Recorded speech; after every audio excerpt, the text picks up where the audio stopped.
All right, so in December, I decided to change it up a little bit.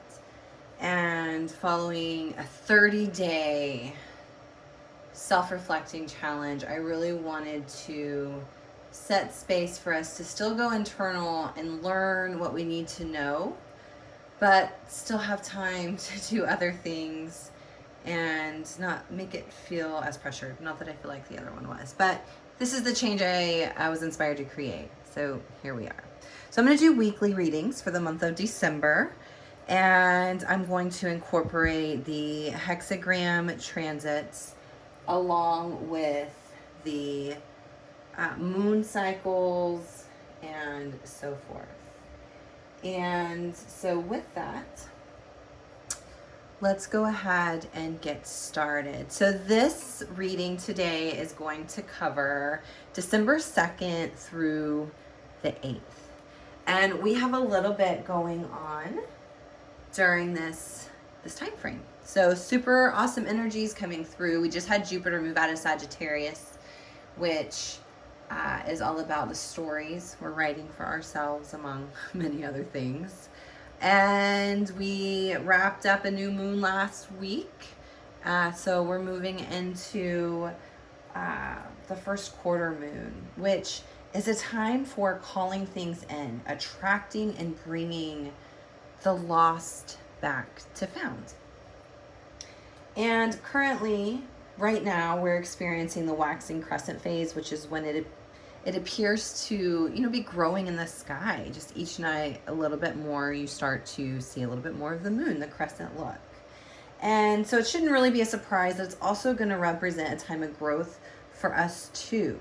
And this is a really great energy and moon to continue the work on ourselves, continue tapping into our self-reflection that we just practiced for the last 30 days. Now, we are also wrapping up the 9th gene key transit this week. And this key actually happens to be in my purpose sphere. But it is the shadow of inertia, the gift of determination, and the city of invincibility. And Lao Tzu, which I love his teachings, the Tao Te Ching, and he said back in the day that the journey of 1,000 miles begins with one step. And so sometimes the big picture has a tendency to freeze us, and we get too intimidated to take that first step. So if you're experiencing the repressive side of the shadow of the 9th gene key, which was inertia, then the experience may be one of reluctance, of staying in the familiar patterns that we have come to accept and live in. And those who are looking into our little world here may tend to get very frustrated and not truly understand what they consider laziness, or perhaps our fears. So don't focus on them unless they're going to aid you in your determination to change your current behavior, okay? Then we have the reactive side, and the reactive side may look more like a distraction technique. The reactive experience may look like one who is very fidgety, very restless. They're kind of always moving, so they look like they have some inertia, or they don't have inertia, should I say. But they're really the escapists, the illusionists almost, because it makes it seem that way. But notice that if you're in this reactive side, or may know people who are in this reactive side, they don't tend to commit to much or follow through with their commitments. And they're not able to truly find fulfillment because they're not resting, they're not centering, there's no real focus for them to go towards. They're just moving. And those of us who may experience the side of the shadow, we tend to create diversions for those onlookers who may be looking in, and look for any way to release our pent up frustration and our angry energy that we just continue to build up for ourselves, because we have no goal. There's nothing, we haven't even set anything in place to move towards. So instead of the repressive side where they seem lazy because they're not going after anything, maybe because they're too fearful to go after something, or they're just frozen because they can't seem to take the first step. And the reactive is taking lots of steps but not towards anything, and they're getting angry at themselves because they're moving, they're tired, they're exhausted, and there's nothing to show for it, right? Okay, so I kind of digress from that a little bit and talk about the gift. So the gift of the 9th gene key is determination. So all small steps create these larger ripple effects. Think about throwing a rock into water, skipping rocks. Whether the steps are made in fear and resentment or through joy and excitement, you're going to reap back the energy that you're sowing. So if you are putting determination towards something that you don't even really like, or you're forcing it, then sure, it may happen, but it is not going to be the energy that you truly want. Or you work towards something that brings you some joy and brings you some excitement, and all of a sudden these energies are coming back to you as you move through the process. As you begin to continue to take each step, it starts to feel a little lighter. And you may try many times before you break free with it, because in the beginning it starts to feel like 4 steps, right? You're forcing yourself to take these steps at first because it's not comfortable, it's out of your element, but you have this determination to kind of peek into it, give it a little energy, and see what comes of it. But once we get out of our headspace, our forces begin to gather behind us and propel us forward. This determination becomes a lot easier. We have this push forward to continue going as we committed to taking those initial baby steps.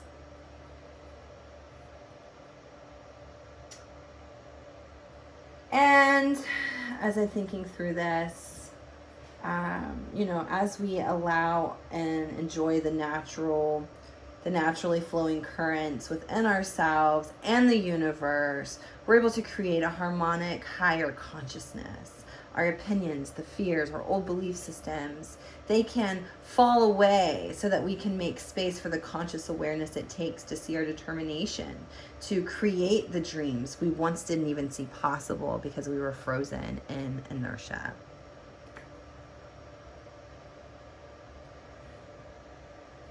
So now, thinking through that's the 9th gene key. This energy leaves us, today's the 2nd, it leaves us tomorrow. And then we're going to move into the 5th hexagram, the transit, on the 4th, which brings us the shadow of impatience, the gift of patience, and the city of timelessness. And I'll actually add an article to my blog to cover this transit in more detail. But essentially, just looking at the cycle of this key, or the evolution really, we can see that combating impatience brings us to the gift of patience that ultimately leads us to the city of timelessness, which brings us the release of even worrying about things that we fear or may not even have more time for. It just doesn't become an issue once we reach the city of timelessness for the 5th hexagram and gene key. So let's get to it. The card reading for the week. The question is, who can help us break through the inertia and begin to take our first steps towards our dreams with patience? That kind of loops in the attractability of the moon cycle. And as we wrap up the gene key number 9 of inertia, and bring in and welcome the 5th gene key with the gift of patience. So who can help us? Let me move my little chair here. And with our tarot deck, we're going to pull 2 cards. We're going to pull, we have the Magician. And the Fool. So let's take a look at that for a second. Let me kind of zoom in here, move things up around for you. Okay. The Magician and the Fool. All right, so who can help us? Well, the Magician pops up. So with the Magician, we see a man standing here with a magic wand. He actually has one of all of the elements from the tarot deck.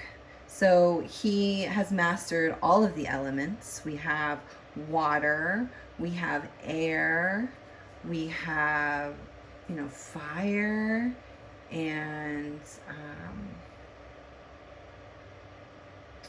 did I say water? If not, there you go. So, but all the elements. And he's actually the next card after the Fool in the deck. And you see the Fool is here with us as well. So the person that's going to be able to help you is the person who's kind of already mastered breaking through inertia. So think of someone in your life who's seemingly been able to, by taking it step by step, bring success to themselves. They know what it's like to feel stuck. They know what it's like to break through that fear and move step by step into wherever they are now, wherever they have continued to move down their journey and their path. And so the Magician is just also reminding us, right? This is going to be the person that can help us. And it's going to take communication and expressing our ideas and desires, uncovering what those are so that this person can help us. Because this card represents the inventor, the entrepreneur. It represents broadening our horizons. And so blessed with this magic wand that this Magician has, you're actually going to have the ability to transform whatever you choose. But you need to find your helper. And that person, you probably already have a good idea of who that is. And I bet they would be more than willing to help you as you reach out and ask for their guidance and support, and maybe even just accountability. Someone who's going to lovingly help nudge you without you feeling pressured, and a little pressure is good, let's be honest. So yeah. So that's going to be your who, okay? Well, I also pulled the second card just because sometimes I like to have something to stand on, okay? And so as you're embarking down, right, you're finding your person, really understanding the Fool. The Fool is you. This person is going to help you. And you're kind of starting at ground zero, okay? The Fool is the innocent adventurer, right? He's about to start a new journey. And he has the protector of his dog here. And he has the sun shining brightly behind him. The possibilities are endless. And he is ready to move forward. The dog is going to be there to help, warn us of impending peril. Because sometimes when we're moving into a new adventure, we're not necessarily always thinking clearly, and we're just really moving through excitement. And as you continue to go down this journey with help, you're going to find that through a little risk, this calculated risk, you're going to reach your new opportunities. You're going to be able to embody your spirit and find your excitement and find your flow and find your welcoming in this new adventure. This could mean that, you're venturing out on your own. Or it could mean that you're going to have a new opportunity that warrants new insights, that you might need to lean on a little bit of help in order to learn what it is you need to learn to be successful. And yeah, so this is very positive for this week.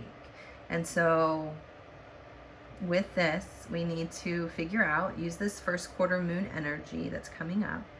It's very collaborative energy with the new moon.